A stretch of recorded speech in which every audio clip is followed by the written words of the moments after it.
Professor. O convite é um tema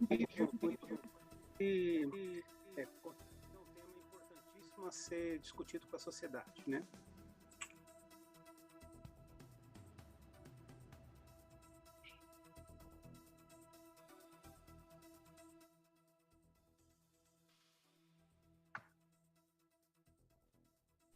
Donovan, seja muito bem-vindo, Donovan, superintendente de produção rural. É bom tê-lo aqui na Sagres.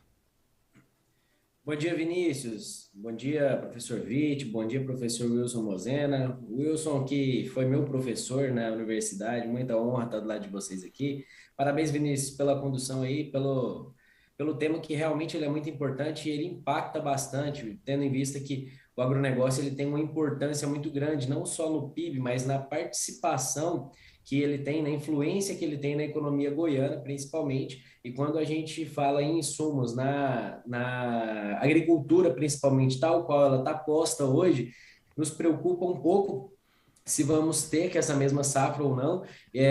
Quando a gente fica sabendo das últimas estimativas que a Conab, por exemplo, fez, de vamos colher aí esse ano cerca de 30 milhões de toneladas de grãos, essa é a expectativa, e aí fica assim, uma incógnita se nós vamos conseguir performar a próxima safra como essa e se a gente vai conseguir realmente dar o subsídio que o agronegócio precisa para poder ser essa potência, essa influência que tem na nossa economia, né? Então quer dizer que nós vamos estar tudo em casa hoje, né, Donovan?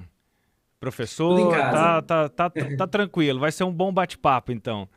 Demais. E o professor Godofredo Witt também, muito obrigado pela sua disponibilidade. Seja muito bem-vindo à Sagres, professor.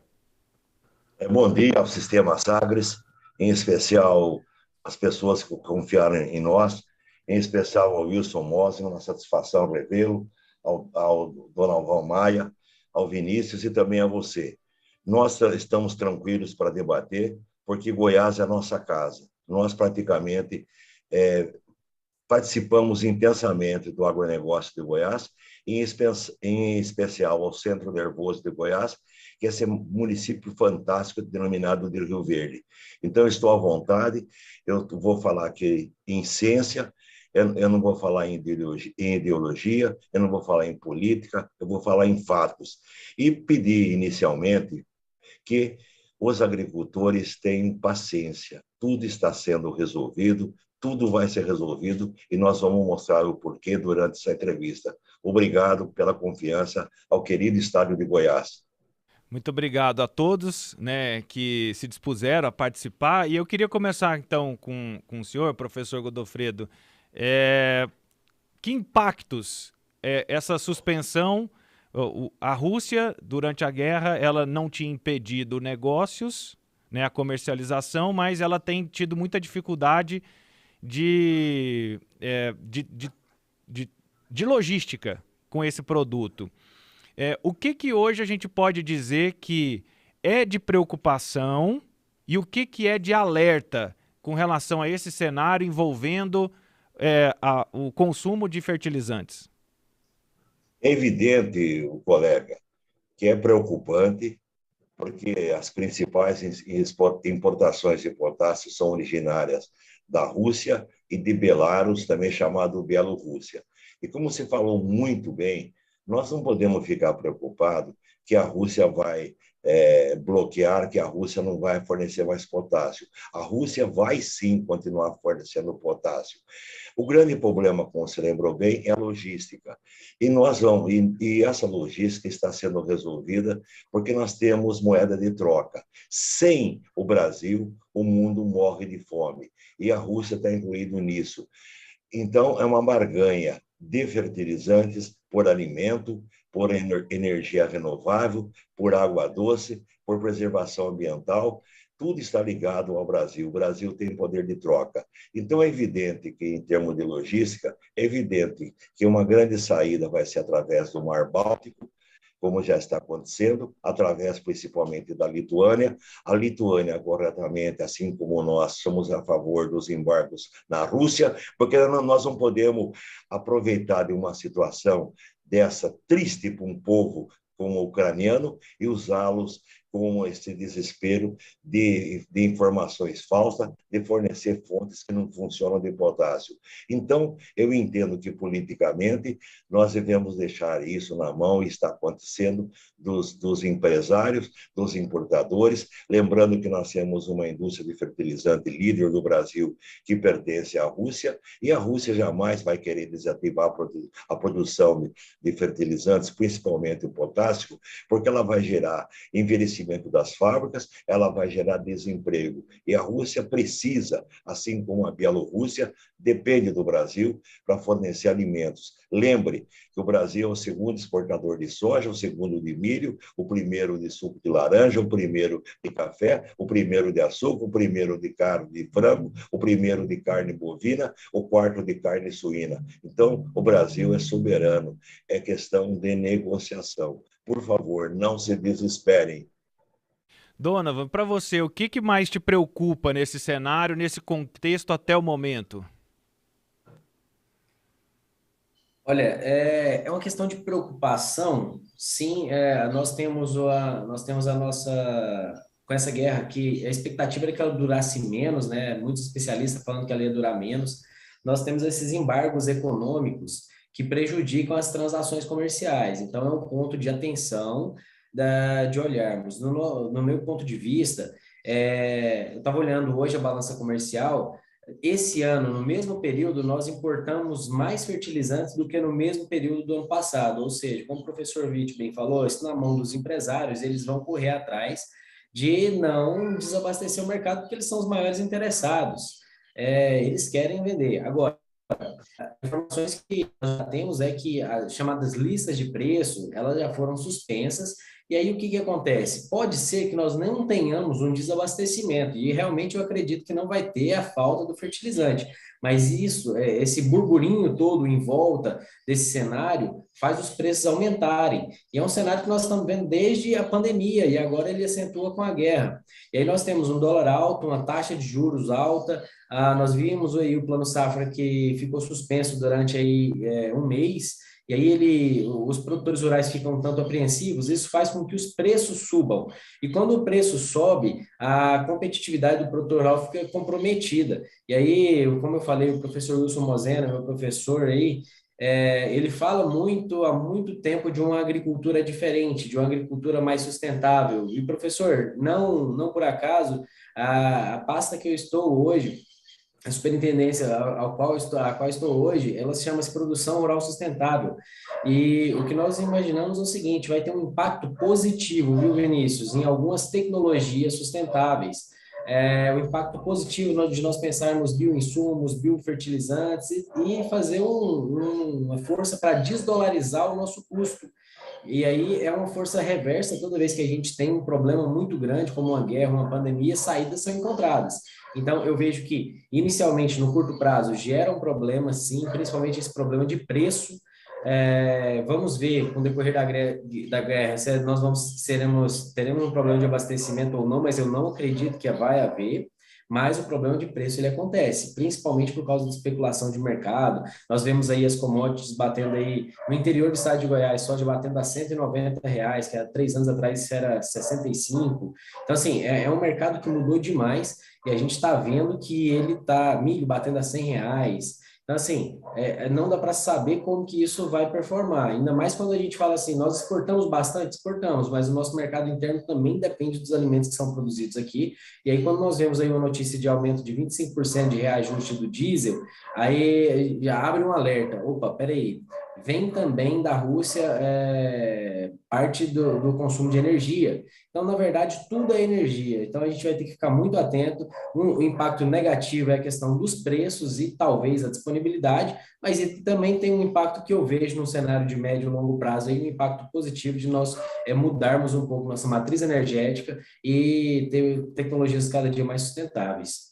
E aí, só nessas duas primeiras participações do Donovan, né, e do professor Witt, quando eu me preparei para esse debate, eu fui pensando em segurança alimentar, em produção, nós vamos passar por segurança alimentar, nós vamos passar por produtividade, nós vamos passar por produção sustentável, e agora a gente já está falando sobre a geração de energia, né, a possibilidade de biofertilizantes. O que isso tudo vai nos ensinar, hein, professor Wilson? Todos, eu também gostaria de referendar aí, né, que é um prazer muito grande estar com todos aqui. O professor Witt foi meu professor lá em Jaboticabal, né? Então nós temos aqui três gerações, né?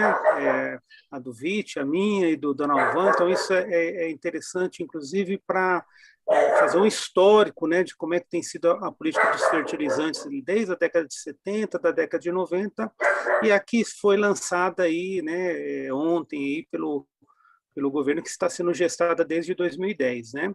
Então, assim, realmente ninguém gostaria que tivesse acontecido essa crise lá na Ucrânia, né? Coitado, né, da população. A gente se solidariza aí com todo o sofrimento, né, de todas as populações que são acometidas aí com greves, né? E logicamente que isso no mundo globalizado tem impactos mundiais, né? Então a gente também tem expectativa que essa coisa do conflito se resolva rapidamente, né? E que a gente volte a uma normalidade que está há muito tempo que a gente não encontra. Então foram as crises econômicas, as crises sanitárias, e agora essa crise, né, promovida aí pelo conflito, né? Então, logicamente que isso afeta a todos. Eu acho que especialmente essa geopolítica que vai se configurar após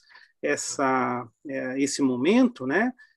Talvez ela vai implicar em outros panoramas, né? Então, talvez o Brasil, um ponto favorável que ele tem é exatamente essa característica de se adaptar a cenários muito rapidamente, né? Então, a nossa agricultura, o povo brasileiro, né? Como ele está assim suscetível a várias mudanças, ele consegue se adaptar a novas realidades. Então, eu também compartilho do professor Witt, né, da gente ter um pouco de otimismo aí, e que todos esses desafios que são postos para a nossa sociedade, elas vão ser enfrentadas e a gente vai encontrar, né, um denominador comum, né? Então, realmente, essa questão dos fertilizantes já tem sido apontada há muitos anos, né, como uma certa vulnerabilidade da gente depender aí das importações, né, de grandes conglomerados, né? Então o mercado de fertilizantes no mundo é um mercado concentrado mesmo, né? Então são grandes oligopólios, né? E que de uma certa forma até que poderiam até ter uma atuação, vamos se dizer, mais prejudicial à agricultura do mundo, mas de uma certa forma ele até, apesar de ser um mercado concentrado, até tem se comportado bem. E eu vejo que esse momento dessa crise, especialmente de abastecimento de fertilizantes, né, como também uma possibilidade, uma oportunidade, né, uma oportunidade da gente repensar. Então, o Plano Nacional de Fertilizantes estava desde 2010, né, sendo engenhado, e aí na sexta-feira ele já saiu, né? Então as crises, de uma certa forma, elas implicam disso, né, da gente né, assim, agir o mais rápido possível para tentar resolvê-las, né? Então eu acredito que é um momento mesmo de oportunidade da gente rever, talvez, essa política nacional de fertilizantes, né, com toda seriedade possível, né, nada intempestivo, né, fazer um programa a curto, médio e longo prazo, né. Eu acho que os sistemas de produção também, né, isso é um fato, nós temos, isso inclusive já foi levantado nos estudos estratégicos, nós temos melhorado muito, né, o uso desses insumos, mas ainda existe uma perda considerável, né? A gente perde, em geral, 40% dos fertilizantes aplicados, né? Lógico que o conhecimento agronômico, as Como assim perde, recomendações... professor? Na verdade, assim, na natureza, o aproveitamento de nada é 100%, né? Sempre há perdas. Mas, por exemplo, no caso do potássio, que é a fonte ligada aí à Rússia, né? E à Bielorrússia, ele é um elemento que ele movimenta no solo rapidamente, né? E acaba perdendo por lixiviação. Então, quando a gente ocupa algumas áreas, por exemplo, de solos mais arenosos, que a expansão da fronteira agrícola tem ido para solos mais arenosos, né? As perdas de potássio aumentam significativamente. Isso acontece para nitrogênio, para potássio. Então, uma das metas do Plano Nacional de Fertilizantes é exatamente o investimento em inovações tecnológicas nas áreas de fertilizantes e nos conhecimentos agronômicos, para que essa eficiência agronômica aumente, né? E a gente tem aí um uso desse recurso natural, finito, né? De forma mais adequada. Então, isso enfatiza a importância de investimento na inovação tecnológica e na pesquisa, e nas instituições que nós temos no Brasil, que são muito capacitadas, né? As universidades públicas, as instituições de pesquisa, a Embrapa, né? Então, ela vai trabalhar para isso, né? Então, eu acho que esse tema, além do que o Donavan falou, do que o professor Witt falou, da energia, da produção de alimentos, né? Os bioinsumos, da produção agroecológica, da produção orgânica, né? Da segurança alimentar, ela entra também no Plano Nacional de Mineração, né? Plano Nacional de Industrialização, né? Então, ela acaba sendo, tendo que pensar de uma forma multissetorial, né? A gente vai ter que ter estratégias pensadas a curto, médio e longo prazo que mudem esse panorama, né? Eu até sempre falo, né?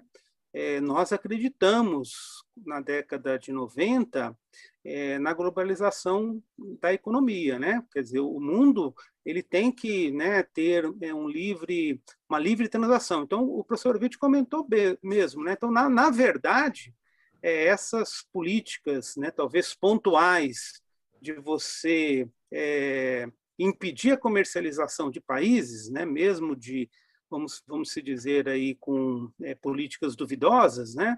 Mas se a gente acredita na globalização e que ela é um caminho irreversível, né? A gente tem que fortalecer relações comerciais de todos os países e no mundo todo, né? Então, acho que os embargos talvez são a principal crítica que a gente tem que colocar, né? A gente não pode que as conjunturas políticas interfiram na economia, né? Então, isso já aconteceu no passado, né? Quando no início da história da comercialização, né? Quando ficaram cidades autônomas que eram as cidades portuárias, né? Então, independente da conjuntura política, a economia tem que circular. Então, eu expresso minhas palavras aqui que essas restrições mercadológicas por cenários políticos, ela é ruim, né? E não deveria existir embargos, né? Porque primeiro eles são pouco efetivos. Se embargo fosse efetivo, né?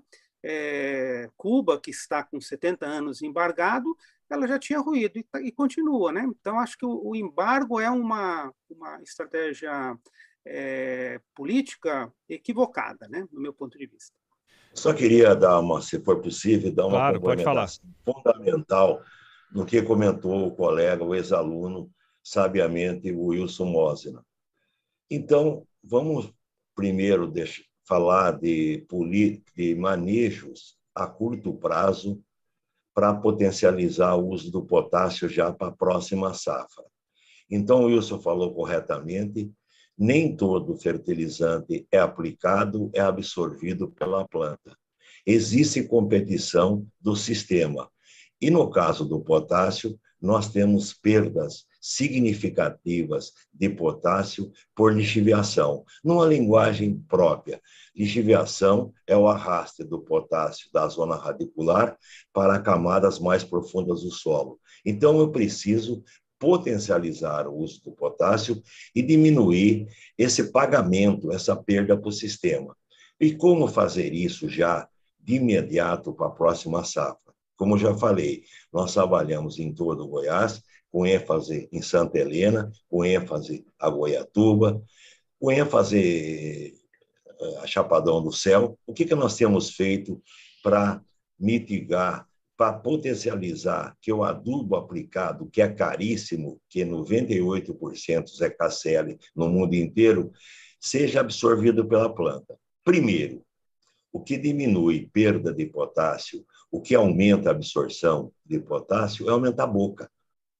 A planta é um animal invertido.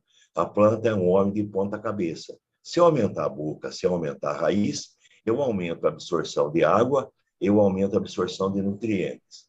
E como aumentar a raiz de planta? Número 1, calagem, calagem, calagem. Só que a calagem, ela tem que ser feita com critério, pelo amor de Deus. O excesso de calcário é pior do que a falta de calcário. Então, a calagem, além de corrigir a acidez do solo, ou melhor, além da calagem aumentar a retenção de potássio pelo aumento da capacidade de troca catiônica, de aumento de carga negativa, a calagem também é fonte de cálcio e magnésio. Nós não podemos colocar um excesso de calcário, porque o cálcio e o magnésio competem com o potássio para ser absorvido pela raiz. Então, calagem de acordo com a análise de solo. Número 1. A segunda coisa, evidentemente, é aumentar a retenção de água do solo e aumentar a retenção de nutrientes. Matéria orgânica, matéria orgânica, matéria orgânica. O que é matéria orgânica?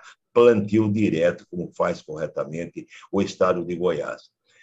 E além dessa bendita aumento da matéria orgânica pelo plantio direto, o Goiás tem que bater no peito.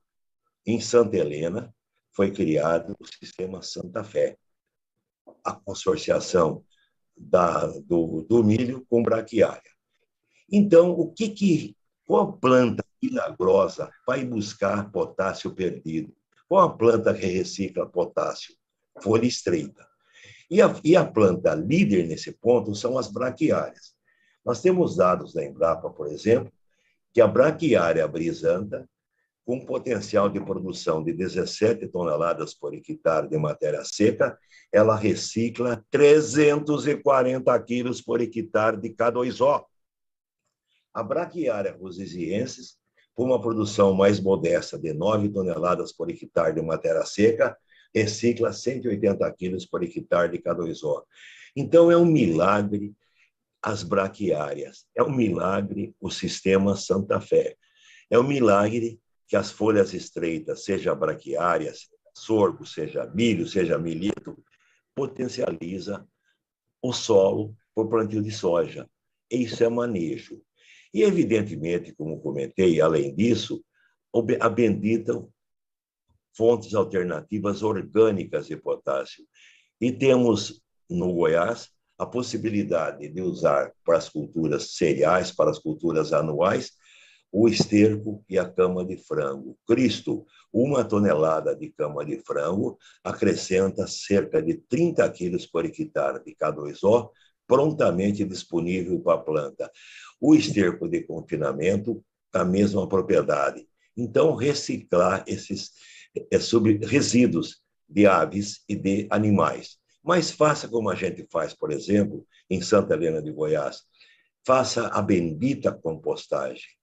Potencialize o uso desses estercos animais através de um processo fácil, que é a compostagem, em torno levando de 60 dias, misturando o esterco de animais com produtos que tenham mais carbono, como, por exemplo, numa linguagem fácil, pó de serra, resto de gramínea, restos de casca de florestas, para fazer essa bendita compostagem. Então, isso são medidas alternativas a curto prazo.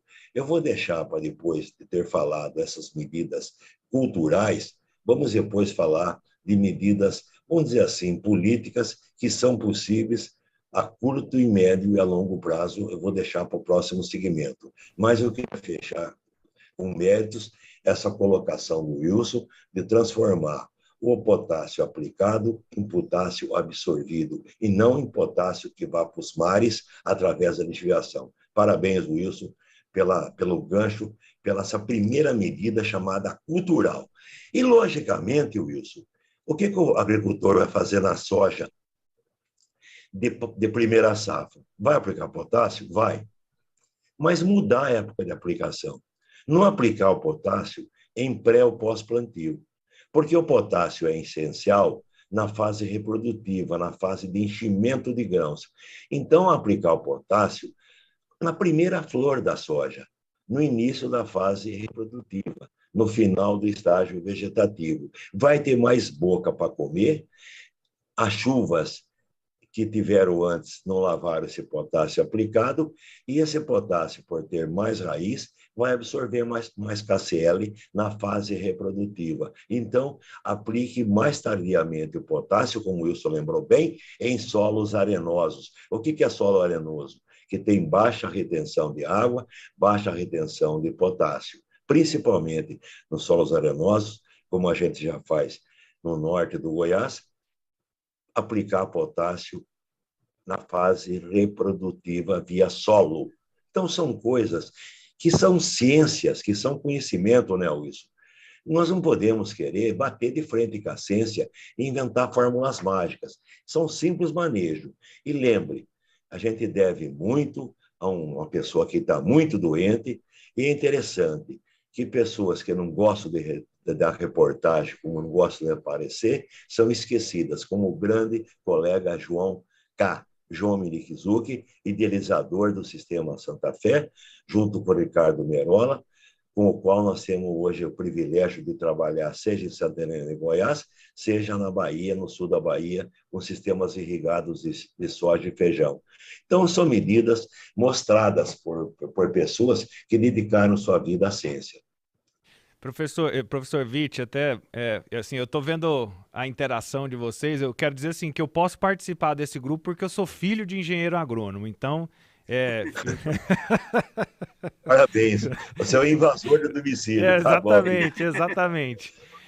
Hoje, professor Wilson, a gente teria formas de substituir ou alternativas, né? Nós temos o fósforo, temos o nitrogênio, temos o potássio. Eu acho que o potássio, até pela fala do professor Witt, é o que mais preocupa, até porque eu estava vendo um levantamento, 98% do que consome o Brasil é importado. Existem alternativas para substituir o que vem da Rússia e que a gente pudesse produzir aqui no Brasil? Bem, então, a principal fonte hoje usada de potássio são uma rocha sedimentar denominado evaporito, né? Que é a silvita e a carnalita. Esses minerais, né, são, inclusive, abundantes no mundo. Então, os evaporitos acontecem no tempo geológico em áreas que eram grandes lagos, né, e evaporou e os sais se concentraram. Então, tem na Rússia, tem no Canadá, tem na Bielorrússia, né, tem no Himalaia, tem em vários locais do mundo, né? Comercialmente, elas estão mais fortes no Canadá para potássio, na Rússia, né, e na Bielorrússia, que são os principais fornecedores de potássio no mundo, né? Nitrogênio está ligado à atividade petrolífera, né? Então, aonde tem atividade petrolífera, tem produção de fertilizantes nitrogenados, né? E fósforo também são reservas minerais, né? Hoje nós temos grandes produções nos Estados Unidos, nós temos produções na Argélia, né, que é uma das grandes fontes, etc.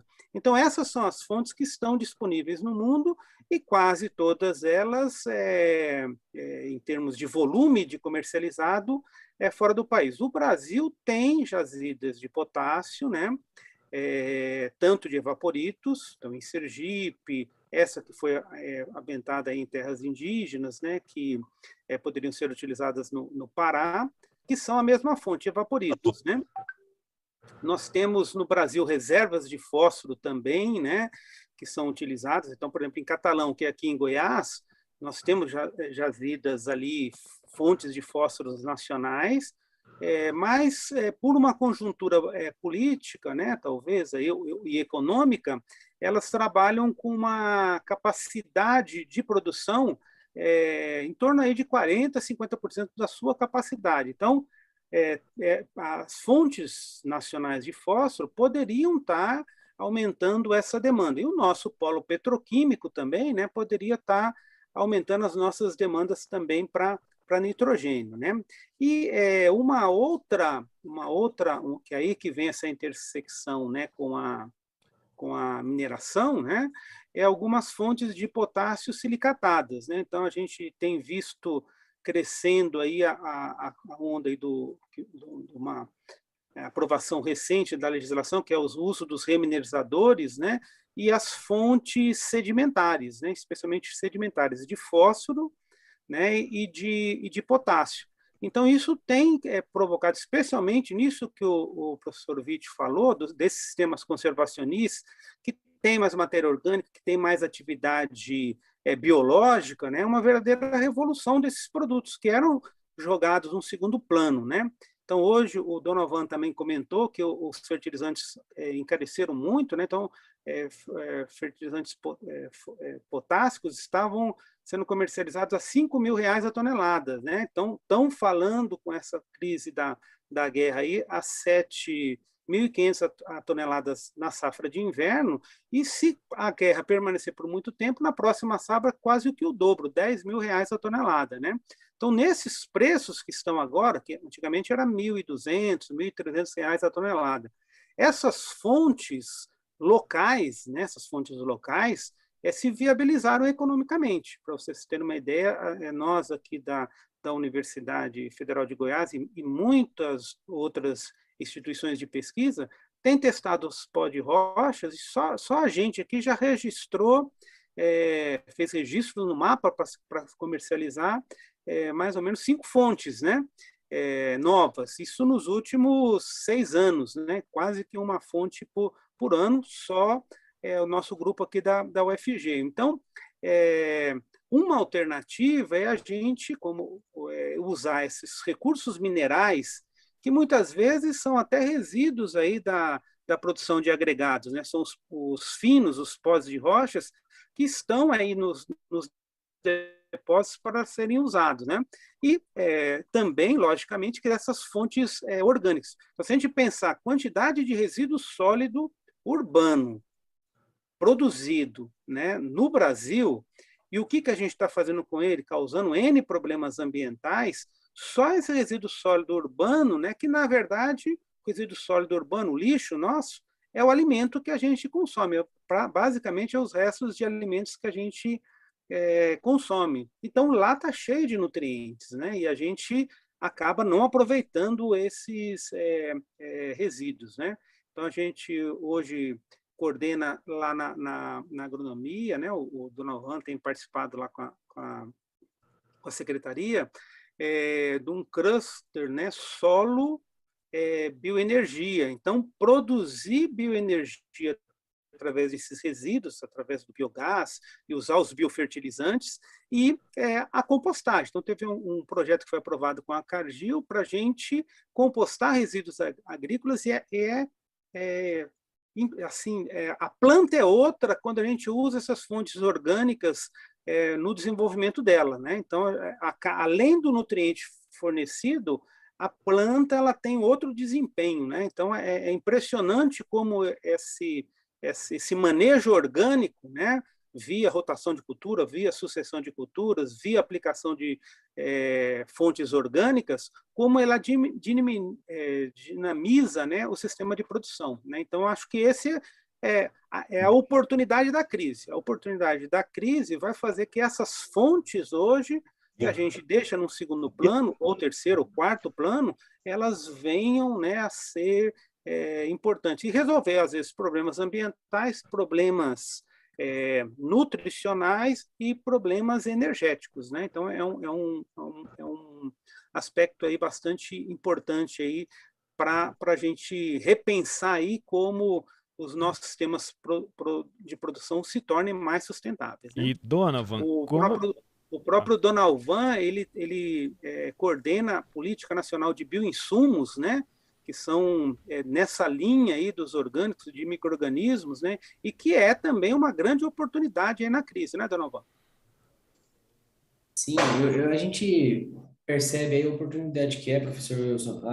Como o senhor falou, tem um cluster ali, parece que agora essas tecnologias começam a se viabilizar.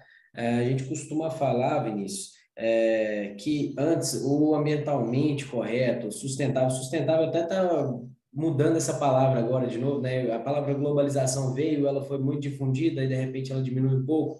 Sustentabilidade vem e agora está mudando para ESG, mas a bem da verdade é que esses sistemas, como bem o professor colocou aí, não antes pensado em cadeias, hoje muito mais pensado em sistemas produtivos, eles vão ganhando força quando a gente começa a pensar em economia circular. A gente sempre pensou que a grande globalização seria a saída porque nós teríamos contato, e de fato ela é. Só que hoje, por exemplo, com a tecnologia de internet, nós vemos que isso é muito mais de informação e ela vai começando a diminuir de ser de produto. Porque quando o professor Witt traz uma aula de solos aí, né, a gente percebe que esses conceitos eles já são falados há muito tempo, muitas vezes, mas parece que não precisava ser utilizado em tão larga escala, ou o produtor muitas vezes não prestava bastante atenção porque tinha uma disponibilidade. E quando você começa a ter uma escassez, começa-se a prestar mais atenção. Olha, será que eu perco 40% de potássio? Quanto custa esse potássio? Qual é o custo de trazer isso de longe? Será que a pesquisa não pode ser viabilizada? Empresas locais agora podem colocar um exemplo, né? Dinheiro dentro da UFG e esperar no médio prazo que essas tecnologias sejam mais viáveis. Vamos falar aí de biodiesel. O professor falou a gente está trabalhando muito bioinsumos, sim. O governo brasileiro ele editou uma lei de bioinsumos e aí o estado de Goiás é o primeiro no Brasil que tem uma lei estadual de bioinsumos. E aí a gente está reformulando também a questão do ABC. Foi citado aí o professor João Karen, e que lá atrás fala-se muito do plantio direto, hoje é uma tecnologia extremamente consolidada porque ela virou economicamente viável. Não é viável mais não se fazer plantio direto por uma questão de máquina, por uma questão de tempo, e aí o que a gente vem percebendo é que vai começar a ser algumas coisas vão se demonstrar viáveis economicamente e elas são mais sustentáveis. E são práticas que colocar conhecimento, colocar agricultura de precisão, utilizar solos mais orgânicos, e esse conceito de orgânico até se confunde um pouco, né, professor? Quando a gente fala de orgânico, nós não estamos falando de produção orgânica, e sim de uma inserção maior de matéria orgânica nos sistemas produtivos, que viabilizam a disponibilidade desses nutrientes. É interessante, Vinícius, que num momento como esse, parece que assuntos que nós estamos discutindo aqui, bastante técnicos, que geralmente não são discutidos na grande mídia, começam a ser discutidos. Então, essa informação ela começa a transacionar, né? E o custo de transação da informação é infinitamente menor do que o custo da transação dos produtos. Então, esse momento de informação e saber fazer. Aí você está aí em Embrapa, por exemplo, que tem uma pesquisa de mais de 20 mil micro-organismos, cepas de fungos e bactérias, e até vírus ali, voltado a bioinsumos. Antes, com uma expressão pequena, nos últimos 2 anos vem numa crescente exponencial muito grande e tem muito a crescer aí na utilização. E aí você vê empresas chegando perto da UFG, você vê empresas se aproximando mais ainda da Embrapa, que antes tinham uma dificuldade. Por quê? Porque elas entendem que o preço do conhecimento ele é valioso. Não vou dizer que ele é caro, não. Ele é valioso e que agora ele tem que começar a ser mais amplamente utilizado. Nós estamos chegando ao fim aqui do nosso quadro, porque eu particularmente, eu gostei muito da fala de vocês, no sentido assim, da forma didática, mas a gente começou com aquele movimento da esperança, né, que a gente tem que ter inteligência emocional para lidar com a crise, e eu saio desse movimento assim, enxergando as possibilidades. Então, para a gente encerrar a participação, eu gostaria que cada um, em um minutinho, pudesse reforçar esse sentimento de esperança, mas nos apontando aí um caminho de sustentabilidade, um caminho de revisão de algumas estratégias e alguns métodos que estão sendo utilizados e, claro, agradecendo muito a participação de vocês. Eu queria começar com você, Donovan, sempre conosco aqui na Sagres. É muito bom tê-lo e as suas considerações finais aqui no nosso programa. Bom, até agradecer por vocês oportunizarem aí, que eu ouvi aqui o professor Vitti, ouvi o professor Wilson Mosena, e aí eu sou um agrônomo ainda jovem aqui, aprendendo bastante coisa, mas a gente tem uma responsabilidade muito alta com o futuro do nosso estado, com o futuro do nosso país, que passa pela nossa agricultura, que passa pela nossa agropecuária. E a mensagem que eu deixo, Vinícius, é de que existe grandes saídas para nós aí, nós estamos num momento de virada de chave. Energia é o assunto que nós temos que discutir, se essa energia, vamos falar de petróleo, vamos falar de insumos, vamos falar de bioinsumos, de bioenergia, isso tudo é energia. Nós temos que diminuir o nosso nível energético, trazer mais informações, investir em pesquisa, investir em ciência e fazer essa economia circular realmente girar, porque diminuindo esse status energético aí, a gente vai começar a combater cada dia mais o problema de fome que nós temos. Muito obrigado, viu, Donovan? Professor Vitti, também muito obrigado pela sua disponibilidade e as suas considerações finais aqui no nosso quadro, nesse episódio de hoje. Eu fico feliz da harmonia entre os debatedores. Só vou colocar daqui a pouquinho discordo só uma coisinha do Wilson, mas lembrar também que quando o Wilson falou em lixo, meu Deus do céu, que potencial que nós temos para reciclar esse potássio, né? E lembre que se você tivesse em casa um compostador caseiro, simples de fabricar, com um tambor de óleo diesel, o pó de café é riquíssimo em potássio. E também lembrar que Goiás é um dos estados líderes da cana-de-açúcar. E a cana-de-açúcar tem a graça da vinhaça. E a vinhaça hoje, usada de forma concentrada e principalmente de forma localizada, é uma fonte espetacular de potássio. E também lembrar que as usinas híbridas também têm o subproduto do milho, que é o VBG, né? Não lembro direito o termo, VBG, que também, além de ser ração, de poder trocar com cama de frango num sistema ótimo, ele também tem potássio. E lembrar, só para a curto prazo, que nós temos que partir realmente, do ponto de vista administrativo, partir para a importação do potássio do Canadá. O Canadá é um país aberto, um país livre. O que o Canadá quer do Brasil? Trocar potássio por avião de Embraer. Simples de tudo. E também lembrar que vamos potencializar o potássio. Eu sei que acabou o potássio em Taquari e Vassouras, mas nós estamos numa fase gostosa, vamos procurar purificar esses resíduos de Taquari e Vassoura, vamos potencializar o potássio de Santa Rosa de Lima e lembrar que o potássio da Amazônia, do estado do Amazonas, lá na fazendinha em Araripe, é um potássio que vai levar tempo. É 5 a 7 anos e o investimento de 1,6 bilhões de dólares é o custo para 1.000 toneladas de KCl. E lembrar que essa discussão de terras indígenas cai por terra, porque o subsolo não é indígena, o subsolo é da federação. E, se precisar, temos que partir para isso, porque potássio é segurança nacional. Se o mundo já acabou em água, o mundo já acabou em fogo.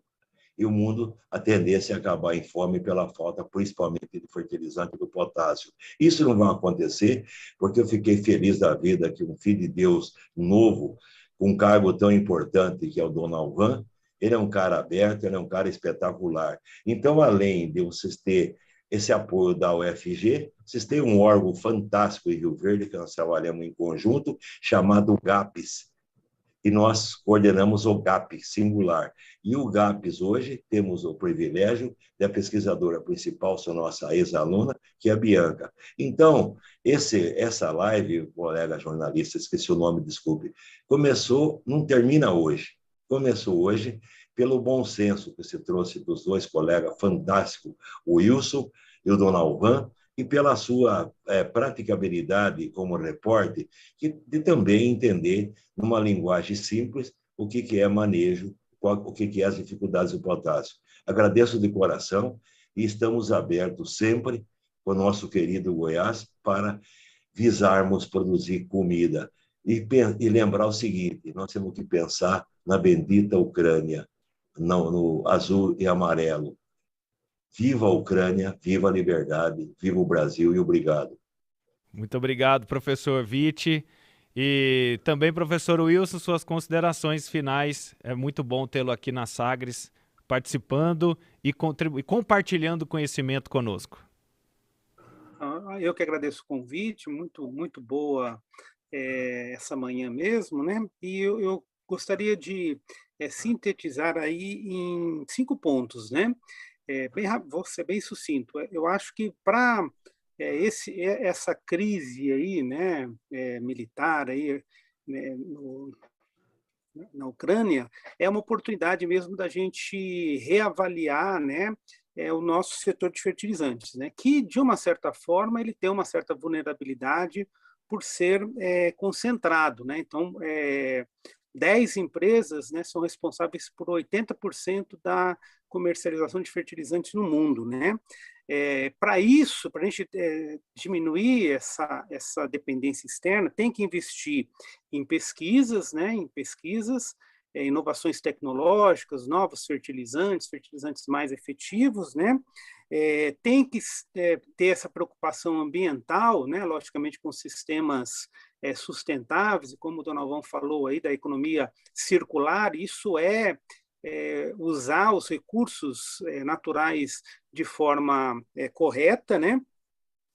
E que, para a gente desenvolver isso, tem que pensar em políticas multissetoriais, que envolvam energia, que envolva mineração, que envolva a indústria, que envolva, né, todos os setores envolvidos com um diálogo aberto, franco, para a cadeia se desenvolver, inclusive em pequenas empresas, né?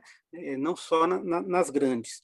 E eu acho que também um grande problema do mercado de fertilizantes, né, a gente tem que reduzir essa assimetria tributária. Né? Por quê? Porque tem empresas do Brasil que preferem produzir o fertilizante lá fora e importar porque o custo fica mais barato do que produzir no Brasil. Então, isso é uma assimetria tributária que a gente tem que repensar. Não digo isenção tributária dos fertilizantes, né? Porque eu acho que todo mundo paga imposto, também tem que pagar, mas tem que ter uma assimetria. Se a gente pensar que importar o fertilizante é mais barato do que produzir no Brasil, aí está errado, aí tem alguma coisa errada. Então, acho que isso tem que ser pensado de forma global. Mas é uma satisfação muito grande ter encontrado o professor Witt, o Donalvan, e com certeza o Brasil, né, ele talvez a criatividade do povo brasileiro é a alternativa para tudo, né? Ele vai achar a melhor solução, né? E logicamente sempre pensando num ambiente de paz, de prosperidade, né? E de solidariedade aí mundial, né? Então acreditamos que eu acho que talvez para a crise da Ucrânia o Brasil, a Índia, né, a China, os países aí do BRICS, talvez teriam um papel fundamental de mudar os rumos, né? E aí não é nós sozinhos, mas é esse grupo, né, que é um grupo econômico forte, de, né, botar um pouco de boas ideias na cabeça de todos aí, né? Então, somos protagonistas. Muito obrigado.